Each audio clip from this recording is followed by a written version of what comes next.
2 Chains of Devastation or not 2 Chains of Devastation in PvP for MagDK? That is the question. And honestly, my answer is no. Trust me, Inhale is just better. Don't believe me? Let's take a look at that montage.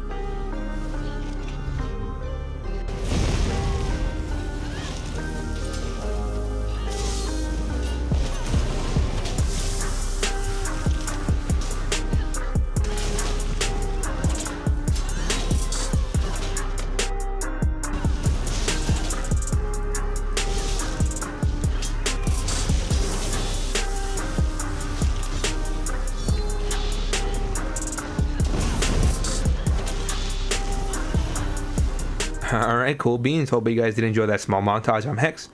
I'm going to be going over one of my, probably just my favorite mag class in the entire game, my MagDK. Magplar might be right below it, if not tied to it, but basically it's just an updated version. Just changed a few things, seeing if Chains of Devastation would work, which I'll speak that more towards in the skill section, why Chains of Devastation really didn't work. The thing about MagDK is just, it hits really hard. It has the craziest survivability, the craziest sustain, the cheese that is corrosive. But before we get started, if you guys hit the subscribe and like button, really does go a long way and I greatly do appreciate it. Also leave a comment what you guys want to see next. But without further ado, let's whip our way into the build. Alright, so for the first skill we do run is Fossilize, a really potent stun with a root. I really like this morph just because of that root. Next we do run Burning Talons. This skill is just nuts. It does a lot of initial damage and it does one of the nastiest dots over 4 seconds. And also roots them so we can proc off balance with Flame Lash, which we'll get in a little bit. Next we do run is Noxious Breath. This is something I did change. If you want to keep engulfing, you can. Just realize that your pressure will only be good when you corrosive. But what I liked about Noxious is that my pressure was always high. The only problem is once you pop corrosive, Noxious is basically useless, kind of. Next we do run Draw Essence. I mean, I absolutely love this skill. You can run either morph. I prefer this one. Heals more, has great initial damage, but most importantly does way more damage after a small burst, which is really good for setting up our combo. Now you might be asking, where's Chains of Devastation at? Honestly, I really didn't like Chains of Devastation. I tried so hard. I was so hyped for Chains of Devastation this patch. It just didn't feel right. I feel like you would just benefit more from other skills. The utility from Inhale, healing a lot, setting up a burst.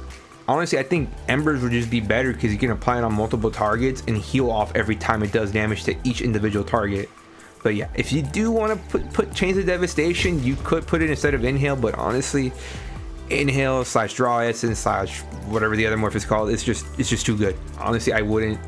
Could it work in PvP? Maybe, but like honestly, I don't really like the skill. I'm gonna try it on Standard DK. I feel like Standard DK may be the one that can save the skill, but maybe it just wasn't as good as we all thought it would be.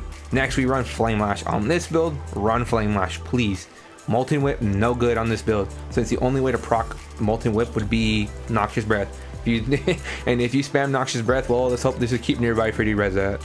So yeah, Flame Lash, I mean, perfect. We have so many roots, so many stuns, proc off balance. Next we do run is Ferocious Leap. This is one of the most fun ultimates in the entire game. The other one being Take Flight, but I guess they're the same, I guess. I don't know.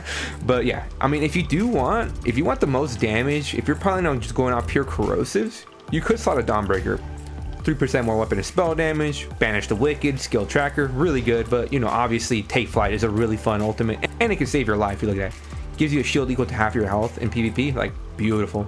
Alright, so for the back bar, this is where we consider our snare immunity / mobility skill. I ran Race Against Time for the longest time, but then I swapped to Mistform, and oh my Regine, is Mistform really good this patch. Not as good, not as broken, but it's so fun and it feels so fluid. I would have thought this skill would have felt clunky and weird, but no, it actually feels really nice. And that being able to absorb 3 projectiles, don't sleep on that.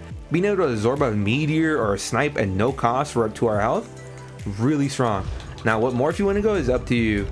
I would probably go Elusive Mist. I tried Blood Mist, it was fun. The healing was cool. It wasn't as great as I thought it'd be, but you know, it's still a good heal and a good dot. But I think Elusive Mist is really good. This is making me want to play Sea Serpent with this build, because honestly, Sea Serpent with Elusive Mist kind of sounds nasty. Gotta get more testing though. There's just so much to test this patch. That's what I love. Next we do run his Volatile Armor. This is basically our armor buff. Puts a dot and can reflect damage. What's there to say? Next we do run Resolving Vigor. Obviously a really good burst hot. Heal a lot over 5 seconds. Grants minor resolve. And next skill, oops, forgot to put on, I use Degeneration. You can either go Igneous Weapons if you're in a group, or, you know, if you want that stamp sustain from casting the skill, but I like Degeneration. But then you might be asking, where are you getting your minor brutality? Fossilize. When we cast Fossilize, it grants us minor brutality. I just like Degeneration, can proc mana and Magicka Steel, and a good dot. Next skill we run is Coagulating Blood, most commonly referred to as Coag. This skill is just nuts. I'm gonna say it's cracked. It is one of the most cracked heals in the entire game. Heal a lot. Tooltip might not see much, but you have to realize it heals up to 50% more depending on how low health we are. I've crit healed at 5% health. I've crit healed this thing for like 17k before. Next skill we do run for our ultimate is Corrosive Armor. I mean, basically become immortal for 12 seconds, deal us nice little bit of dot damage, but most importantly, our direct damage attacks ignore their physical and spell resist, and we absolutely chunk when we hit corrosives. All right, but enough of that. Let's go over the stat sheets. All right, so let's check out our stat sheets. Max mag is at 23.8k, max health at 31.4k, max stamina at 17.4k. Mag recap might look a little low, but you have to realize we are a DK with a lot of ulti gen on this build. Plus, we spec highly into reduced costs. Now let's just buff up our spell damage. Look at that. Weapon damage is at 54.15 and our spell crit is at 42.9. Are you serious, right? That is a lot of crit. I absolutely love crit on DKs. I feel like crit is super slept on DKs. Our penetration might look a little low at 3,500, but you have to realize we do have access to major fracture, potential minor breach, and most importantly, I mean, doesn't matter when you pop a corrosive. Yeah, I mean, just look at that penetration. Ain't no one surviving our direct damage attacks. Just check up our resist on our back bar real quick.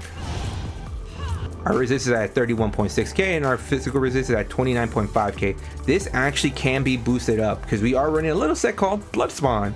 So our spell resist can go over 34k and our physical resist can go over 32k.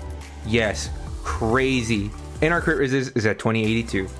For the attributes, we do have 40 points in the mag and 24 points in health. For the Mundus, we do run the Thief. Honestly, I felt like the Thief was perfect for this build. 6% crit at all times on both bars, amazing. The amount of times I was able to crit heal my Coag was just insane. Over 12k crit heals. Obviously, we are a stage 3 vampire. Why is that? For one simple passive, Undeath. The lower health we are, the less damage we take.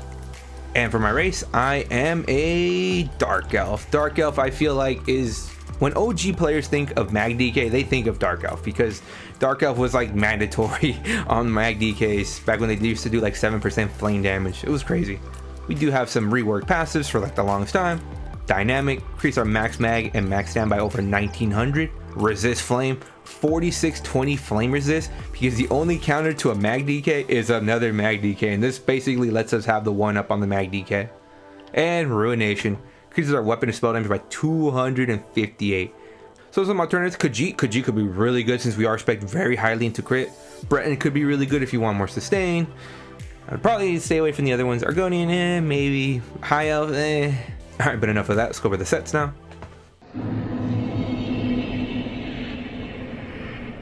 Alright, so for the first set we do run is Daedric Trickery. I mean, Daedric Trickery is just a staple for my MagDK.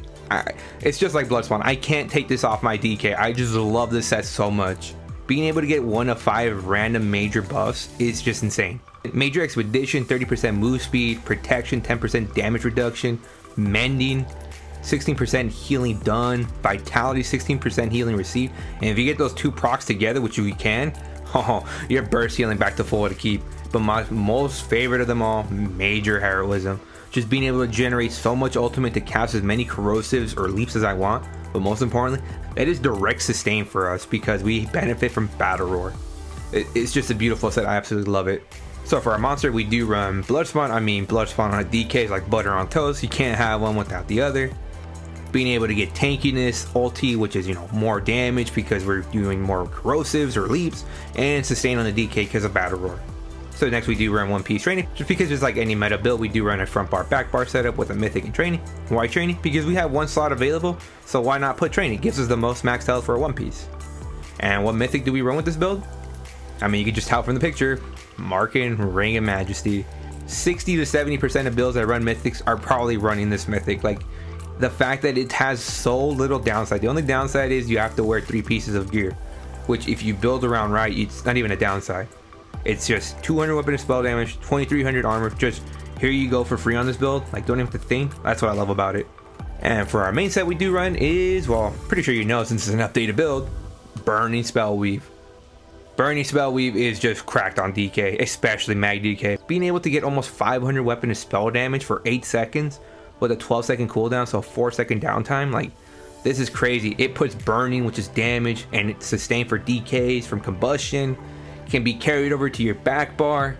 So for the updated version, I do run double daggers. Double daggers is insane. I absolutely love crit.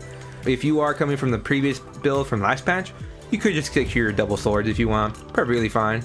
Now for the enchants, whether you're running double swords or double daggers or maybe some axes if you're a little crazy, I recommend an Absorb Stamina enchant with a shock damage. Absorb Stamina enchant, mostly just there to be able to proc Minor Breach, and shock because it can proc Minor Vuln. Now for the traits, Nirnhorn on the main hand and Charge on the offhand.